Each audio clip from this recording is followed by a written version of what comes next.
Segundo a Federação Nacional de Educação e Integração dos Surdos, a FENES, estima-se que existam mais de 40 mil surdocegos no Brasil.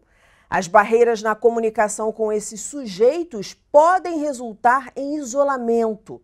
Como superar os desafios e orientar os estudantes nas escolas? Esse é o nosso assunto de hoje. Está no ar o Educação.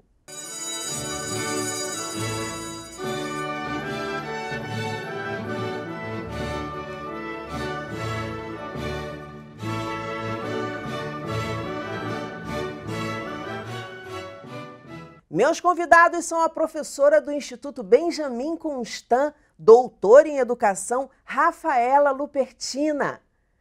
A professora de Tradução e Interpretação em Libras na Universidade Federal de São Carlos, em São Paulo, Fernanda Falkowski. E o servidor público, técnico, tradutor, intérprete de Libras do Colégio Pedro II, Tiago da Silva. Quero começar agradecendo ao Tiago, que está aqui com a gente, vai fazer a leitura de Libras, veio como voluntário, veio nesse grupo como voluntário aqui para ajudar a gente nesse papo, que é tão importante sobre esse assunto que pouquíssima gente conhece e que eu vou confessar para vocês que sempre foi assim uma curiosidade muito grande a questão da comunicação, porque a gente pensa assim, poxa, uma pessoa que não enxerga, uma pessoa que não ouve, como é que é essa comunicação? E aí eu queria que vocês começassem explicando, queria que a Rafaela começasse explicando o que é surdo-cegueira, porque parece que é muito simples quando a gente ouve a expressão, né, quando a gente ouve a palavra, mas não é tão simples assim, não é, Rafaela? Oi, primeiramente eu queria agradecer ao programa por abrir esse espaço para um tema tão importante que a gente precisa cada vez mais conversar sobre esse assunto. Então, a surdo-cegueira, o principal que eu gostaria de falar para vocês é que não necessariamente o surdo-cego ele vai ter uma ausência total da visão e da audição. É a combinação da perda da audição e da visão, porém, pode ocorrer em diferentes níveis, pode ser uma perda parcial.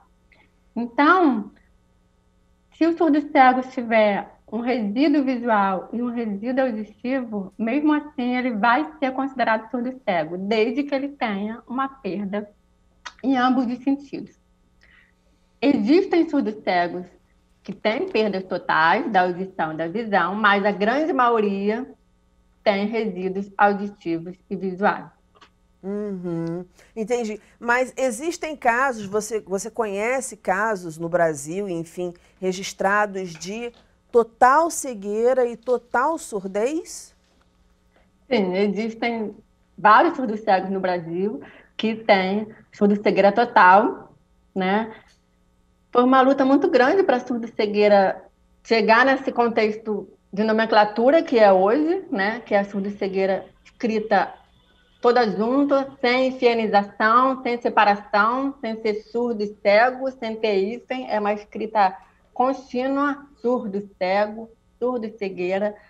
Esse caminhar para a surdo e cegueira chegar nesse momento é uma forma também de legitimar e reconhecer como uma deficiência única. Dessa forma, o surdo cego... Por que assim? Porque estou te falando como leiga. A gente sabe, e eu até quero entrar daqui a pouco nesse assunto, que nem sempre a pessoa nasce naquela condição. Às vezes ela adquire. A gente sabe que toda deficiência, enfim, qualquer coisa na nossa vida, a gente pode nascer com ou adquirir. E você me falou dessa luta de unir uma palavra só, não ter hífen, surdo-cegueira. Por que isso? Esse caminhar, né, dessa legitimação da surdo-cegueira como uma deficiência única foi porque durante muito tempo era associada, né, e com isso muitos estudantes surdos-cegos acabavam sendo incluídos em classe para surdos ou classe para cegos. E a gente tem que entender que o surdo-cego precisa de uma educação diferenciada do surdo e do cego, porque Perfeito. a surdo-cegueira requer outros comprometimentos, outras formas de comunicação. E como você já salientou muito bem, a surdo-cegueira pode ser congênita ou adquirida, ou seja, congênita se a pessoa nasce surdo-cega ou se ela adquire a surdo-cegueira antes de ter uma forma de comunicação ou oral ou gestual. E a surdo-cegueira adquirida é quando a pessoa já enxergou, já escutou, ou só enxergou, só escutou, e ao longo da sua vida tornou-se surdo-cega. Fernanda, quer complementar alguma coisa? Fernanda, vou te fazer uma pergunta difícil. Você quer acrescentar alguma coisa antes de eu te fazer a pergunta? Por favor. Sim, eu acho que sim. Para ficar bem claro essa questão do que a Rafaela falou, vocês conhecem papel celofane, né? Aquele papelzinho transparente. Uhum. Imaginem a surdez como sendo o vermelho e a cegueira sendo o amarelo. Quando a gente junta esses dois, a gente tem uma nova cor, que é o laranja. Isso é a mesma ideia da surdo-cegueira, né? Então, por exemplo, a surdez, o amarelo, a cegueira, o vermelho. Quando eu junto os dois, eu tenho uma nova cor, que é o laranja. Essa é a ideia da surdo-cegueira, né? Então, na verdade, é entender que esse sujeito, se ele for para uma instituição de surdos, necessariamente ele não vai ter o atendimento para a parte visual que ele necessita. Ou se ele for para uma escola de cegos, ele não vai ter o atendimento auditivo que ele precisa. Com certeza. Então, é por isso que a gente tem que entender que é uma outra coisa, e não a soma, né? Então, a gente acha assim, eu sei Libras, eu sei Braille, eu sei trabalhar com surdo cego. Não, talvez ele nem vai usar nenhuma dessas duas coisas. Então, não é saber algo de uma das áreas que você entende da surdo-cegueira. E quando a Rafaela falou desse caminhar que nós estamos, né? A gente utiliza o mês de novembro de cada ano como o mês de conscientização da surdo-cegueira. Então, a gente chama que é o novembro branco e vermelho, que são as cores que nós utilizamos. Então, por exemplo, a bengala de um surdo cego, ela vai ter listras com as cores vermelho e branco. Por quê? Para indicar que, além da deficiência visual, por estar com uma bengala, ele tem uma deficiência auditiva. Então, talvez não vai adiantar eu chegar do lado dele e tentar me comunicar e perguntar, você quer ajuda para atravessar a rua?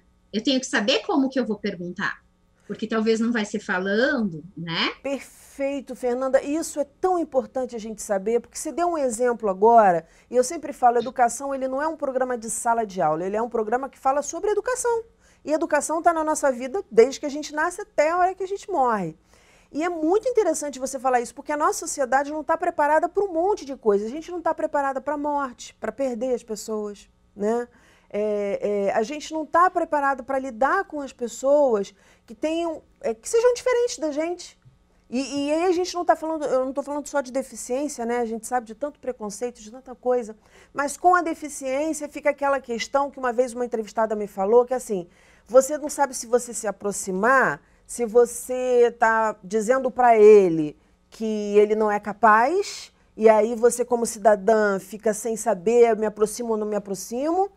Se eu me aproximo, como eu me aproximo? Porque eu já contei isso, uma vez uma pessoa, um cego, me pediu ajuda na rua para atravessar, e eu peguei ele pelo braço para atravessar. Ele falou assim, não me carrega não, deixa que eu seguro o seu braço. Então, assim, são coisas que a gente tem que aprender, porque o mundo é composto de pessoas, as pessoas são diferentes, muitas pessoas têm surdo-cegueira, e eu não sabia, uma coisa que você me fala agora, é de olhar, então... Na rua, a pessoa que tem surdo-cegueira vai estar com uma bengala com listras vermelhas, é isso. É assim que a gente se identifica.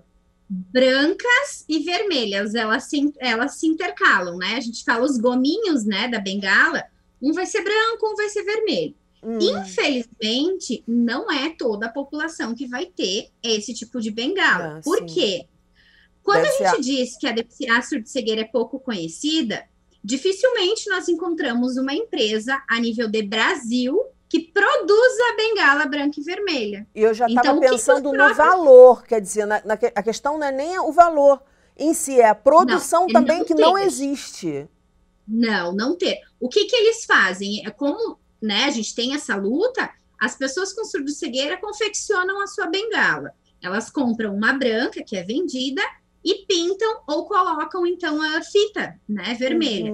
Por quê? Porque quando elas forem para a rua, a pessoa vai ver aquilo ali, né? E vai, como a gente está sempre divulgando, espera-se que a pessoa entenda. Daqui a pouco ela tem que se aproximar mais perto de um ouvido, tem um jeito de se aproximar e falar. Então, são pequenos detalhes que vão fazer toda a diferença, né? Então, como a Rafaela falou de que a gente tem graus de surdo-cegueira, então, o que é mais comum hoje, que a gente vê muito na rua? É a pessoa que tem baixa visão e deficiência auditiva. Então, é uma pessoa que consegue sair sozinha na rua. Embora não é aconselhado, ela consegue sair. Então, se você encontra uma pessoa com essa deficiência, com essa questão de uma baixa visão e uma deficiência auditiva na rua, tiver um carro, ou às vezes a gente sabe, né?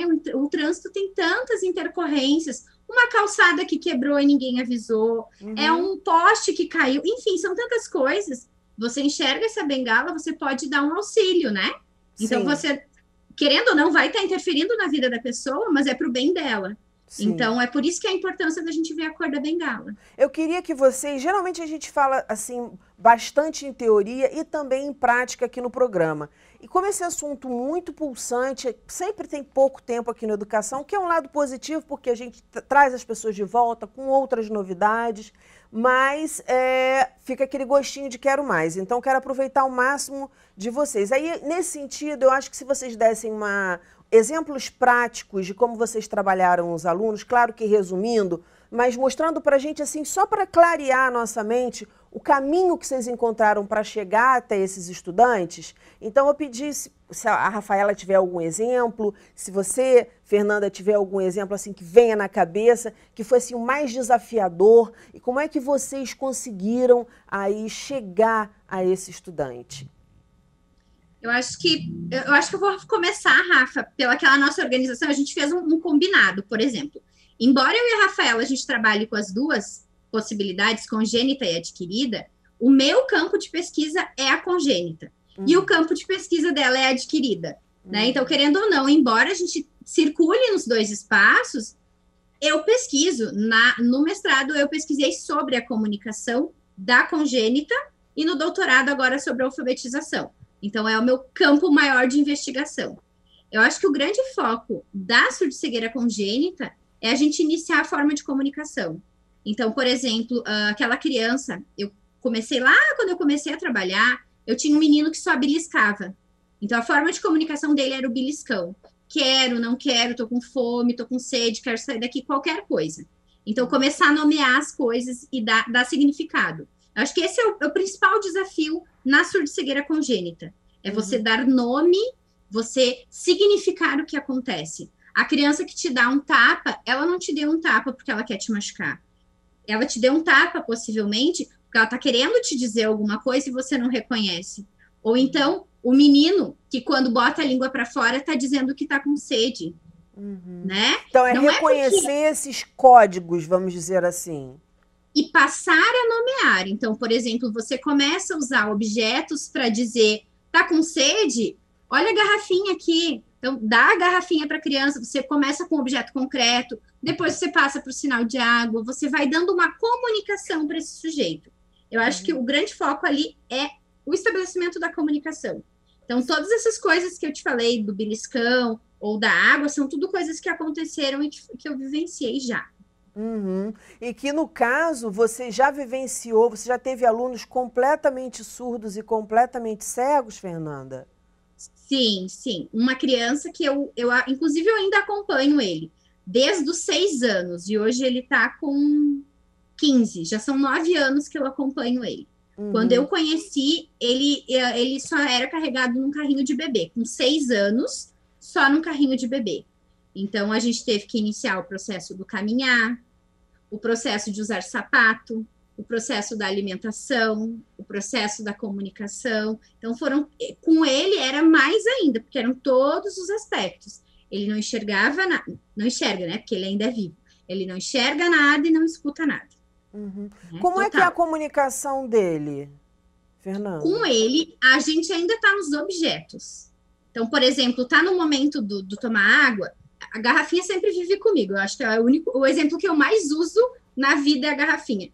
oferece a água, né? Oferece a garrafinha, Mas faz aí, o no sinal caso, da é o água. tato, né? Porque ele não enxerga, Isso. então ele reconhece tudo e ele se orienta no mundo por meio do tato. Seria isso. Isso. É usar objetos concretos para cada situação. Tá no momento de ir no banheiro, lavar as mãos, por exemplo, você oferece uma toalha, a criança toca na toalha. Ah, claro, não é do dia para a noite, né? Então vai ter todo um processo, vai demorar tempo até que ele entenda que toda vez que ele vai ao banheiro, ele pega na toalha antes. Toda vez que ele vai tomar o lanche, ele pega no prato antes. Toda vez que está na hora de tomar banho, sei lá, é o sabonete. Então, ele vai começar a significar os objetos e as E ações. também tomar as iniciativas. Rafaela, qual foi o caso assim que bata assim na sua cabeça agora, mais desafiador? Antes de falar sobre isso, eu gostaria só de complementar essa fala da Fernanda sobre o aluno com surdossegueira congênita, que eu acho que a principal mensagem é que na surdossegueira congênita, esse trabalho de antecipação, de antecipar o que vai vir, é o mais importante, principalmente para a criança que é surda cega total, né? Esse dar a garrafa, esse dar a toalha, esse objeto que vai antecipar para a criança o que vai acontecer, ao invés de simplesmente locomover ela para o banheiro ou para a cozinha. Esse objeto serve como instrumento de antecipação. Perfeito. E o processo de comunicação com surdo cego congênito costuma demorar mais do que com surdo cego adquirido. Porque o surdo cego adquirido é aquela pessoa que tem uma memória visual, tem uma memória auditiva e já tem uma forma de comunicação que você pode aproveitar. Ele traz elementos que você pode aproveitar para uma nova forma de comunicação ou para ampliar a forma de comunicação. Sobre as formas de comunicação, são as mesmas para os surdos cegos adquiridos de congênitos. A diferença é que o surdo cego congênito, na maioria das vezes, ele vai iniciar, ele vai descobrir a forma de comunicação com o professor ou com o instrutor mediador, que é o profissional que atua diretamente com o surdo cego congênito, enquanto o guia intérprete é o profissional que atua diretamente com o surdo cego adquirido. Sobre as formas de comunicação, tem a língua de sinais táctil, a Libras táctil, que é muito usada principalmente por surdos cegos que primeiro perderam a audição e depois a visão. Tem a língua de sinais em campo reduzido, que é a língua de sinais que o interlocutor, o intérprete, o professor, fica numa distância menor do surdo cego, e esse surdo cego tem um resíduo visual, e ele aproveita esse resíduo visual para enxergar os sinais que o outro está fazendo. Então, mantém uma distância menor e evita fazer sinais tão amplos, de um campo visual tão amplo, faz sinais num campo mais reduzido e mais próximo do surdo cego. Quer Então, dizer, essa Rafa, você está falando aí de uma série de técnicas, né? Que, caramba, o professor normalmente não tem. E aí, eu te pedi o caso, mas como eu falei, a gente sempre tem pouco tempo e aí a gente fica vendo, o que é mais importante da gente levar para as pessoas. Então, eu acho que uma coisa importante que eu tenho que te perguntar, perguntar também para Fernanda, é o seguinte, vamos botar por terra o estigma de que o surdo cego não aprende? Eu queria que vocês falassem a respeito disso. Porque o professor chega em sala de aula, caramba, eu tenho um aluno surdo cego. Como é que pode? Esse aluno não vai aprender nada. Então, é uma coisa que a gente tem que falar aqui. Então, vamos por partes, vamos falar primeiro disso, porque eu acho que esse é um assunto muito importante da gente abordar aqui no programa. Sim, concordo. Não, o surdo cego pode aprender tudo, pode tudo, a gente só precisa se adaptar e se preparar para receber esse aluno, né? Quando o professor recebe um aluno surdo cego dentro de sala de aula, o ideal seria que ele tivesse também o profissional guia intérprete ou instrutor mediador na escola, que ele pudesse receber esse profissional para estar na sala de aula junto com ele, na forma que ele desse aula para os outros alunos, isso pensando numa escola regular, ele desse aula para os outros alunos e o guia-intérprete para o surdo-cego adquirido e o instrutor mediador para o surdo-cego congênito ficasse perto para poder transmitir a mesma informação que o professor está passando para os outros alunos. Mas a gente sabe que nem sempre a escola disponibiliza um guia-intérprete, um instrutor mediador, né, na sala de aula, às vezes demora um pouco para chegar, né, a gente está caminhando nesse sentido, mas o professor tem que acreditar sempre que aquele aluno vai aprender e pode aprender, sabe? Não pensar que ele não vai ser capaz, porque na maioria das vezes é a questão realmente da comunicação e principalmente tentar descobrir se ele tem algum resíduo auditivo, se ele tem algum resíduo visual. Porque, de repente, se ele tiver um resíduo visual, trazer ele para uma primeira carteira, para ele fazer uma leitura labial, pode ajudar bastante. Aí o professor evitar falar de costas para ele, falar de frente para ele, para que ele possa fazer uma leitura labial, o professor falar mais devagar, uma entonação mais alta. Se perceber que o aluno não tem resíduo visual, já pedir um material adaptado em Braille, já correr atrás de um material adaptado em Braille. Então, esse conhecimento dos possíveis resíduos que esse aluno tem pode ajudar muito nesse processo educacional, enquanto não tem um guia-intérprete ou um instrutor mediador em sala de aula. Porque seria ali a portinha de entrada, né? Uma brecha para que essa comunicação se estabeleça, não é isso? Agora, qual é o que vocês acham que é o principal desafio? Porque parece óbvio, né? Estabelecer a comunicação. É esse o principal desafio? Qual é o principal desafio de um professor? A Fernanda já está dizendo que não. Quero ouvir então você, Fernanda. Nem vou completar a pergunta para ouvir mais você falar. Eu acho que o primeiro desafio é acreditar. Primeira coisa é acreditar. Antes da gente pensar em qualquer desenvolvimento, é acreditar no potencial do nosso aluno, né? Então, isso serve para qualquer criança. Você tem que acreditar que seu aluno pode se desenvolver. É a primeira coisa. A segunda coisa é estar disponível para aprender, né? Porque a gente, enquanto professor, a gente aprende muito. A gente não ensina só. A gente aprende muito. Então, quando a gente tem esse aluno na sala de aula, a gente tem que se colocar disponível para ele. Às vezes você não precisa ser muito conhecedor da área, mas se você estiver disponível, você vai buscar formas, você vai aceitar o que os outros vão te dizer. Eu acho que é a primeira coisa, porque se a gente fica fechado, a gente não deixa com que as coisas aconteçam.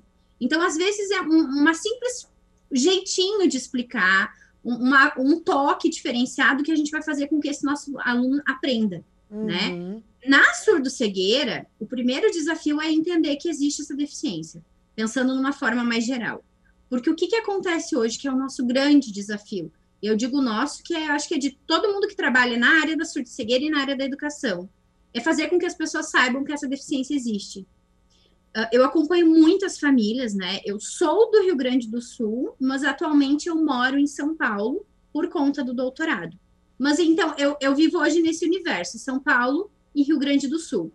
Muitas crianças não são aceitas na escola. Por quê? Porque a gente está falando aqui de um público que normalmente tem a questão visual e auditiva, mas a gente tem muitas crianças ali que vão ter uma sonda gástrica, que vão ter uma questão, às vezes, até de oxigênio, vão ter uma traqueostomia, elas vão ter outras questões associadas a essa surdo-cegueira. E elas vão continuar sendo... um parêntese aqui, porque as escolas são obrigadas a aceitar os alunos. Não existe isso. Escola é para, né, receber os alunos e educar todos. Educação, a gente, infelizmente, ainda usa educação inclusiva porque é um pleonasmo. A educação tem que ser inclusiva, é para todo mundo. Só para fazer esse parêntese, o pessoal em casa falar, a escola não recebe, mas está indo contra a lei. Mas vamos lá, Fernanda. Isso dói a gente ouvir isso, porque a gente sabe, né? Eu faço um doutorado em educação especial. Então, assim, a gente sabe dessa questão. Todas as leis, nós temos leis desde a Constituição Federal de 1988, que vão dizer que é obrigação do Estado, né? oferecer a escola, a educação. Só que eu tenho muitas famílias, muitas, que eu acompanho, e que as crianças não são aceitas na escola. Por quê? Porque daí vão ter essa questão, vamos supor, da traqueostomia. Meu Deus, como eu vou ter uma criança com surdo-cegueira e com traqueostomia dentro da minha escola? Se adaptando? Na vida a gente se adapta a tudo. Eu né? quero fazer Só uma que daí, pergunta que é super importante. Pessoal que está assistindo e fala assim, caramba, eu posso vir a ter um aluno assim, ou eu tenho um filho assim, ou eu conheço, enfim. Em que locais, por exemplo, na internet, vocês dariam assim dicas para as pessoas irem a esses locais na internet, visitar, buscar material? Porque a internet a gente sabe que é um mundo. E nem todo mundo tem aquela coisa de pesquisar e encontrar logo a fonte, né, da informação. Então, vocês podiam deixar algumas dicas aqui para as pessoas procurarem, ouvirem outras experiências, enfim, receberem dicas, porque a gente aqui não vai dar conta de tudo, né? Nesse tempo que a gente tem. sim, eu e a Rafaela, a gente faz parte do Grupo Brasil, né? O sinal dele é esse aqui, daqui a pouco as pessoas enxergam e não sabem o que é o Grupo Brasil. É Grupo Brasil de Apoio ao Surdo Cego e ao Múltiplo Deficiente Sensorial. A sede dele é em São Paulo, mas a gente tem representação em todos os estados brasileiros.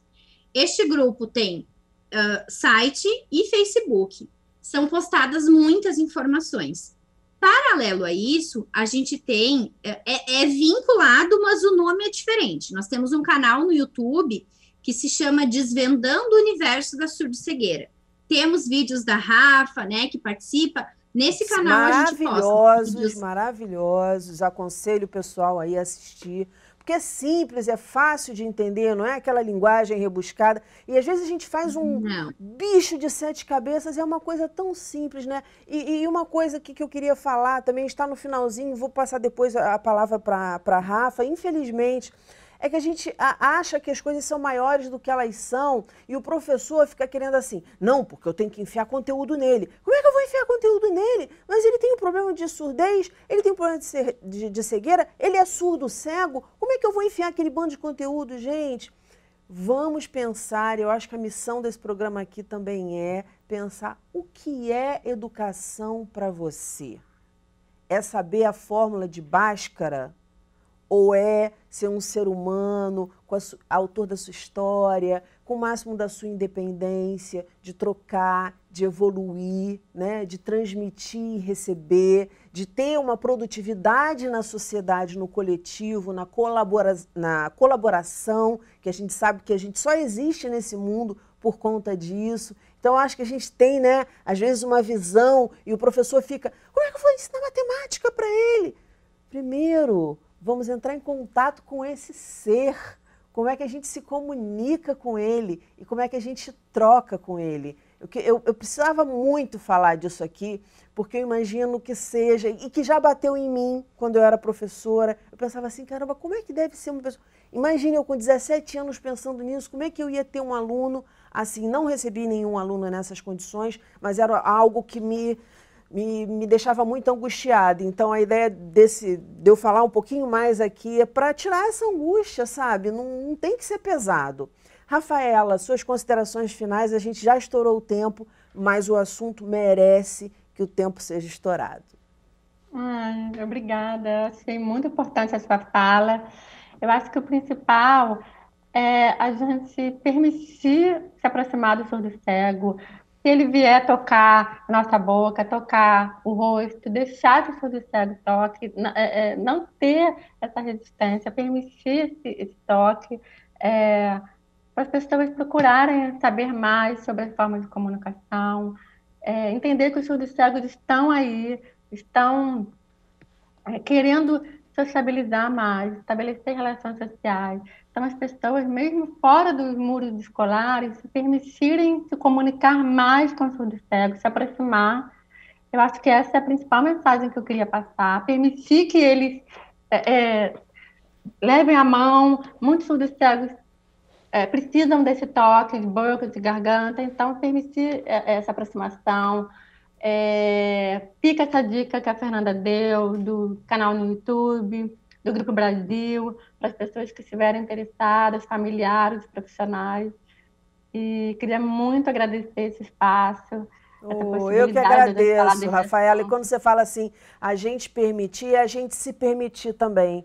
Porque quando a gente se abre, é um universo de experiências, de trocas, de humanização, que a gente tem que entender que quando a gente humaniza e contribui na humanização do outro, a gente está se humanizando também. E o dia que a gente entender isso, que cada um de nós sentisse em cada pedacinho do corpo, gente, eu acho que aí a gente vai chegar num lugar bem gostoso de estar, de conviver. Voltem mais ao programa. Já conversei, inclusive, com Rafaela em off, que quero trazer você mais vezes aqui, Rafaela, vocês todos convidados, para a gente falar desse assunto, ir desmitificando, ir crescendo e a gente ir evoluindo junto, construindo junto. Muito obrigada, um beijo grande para vocês. Parabéns pelo trabalho e sucesso. O nosso programa fica por aqui. Na segunda-feira que vem tem muito mais às 9 horas da noite. Educação, se você não se envolver, não rola. Momentos de paz e até lá!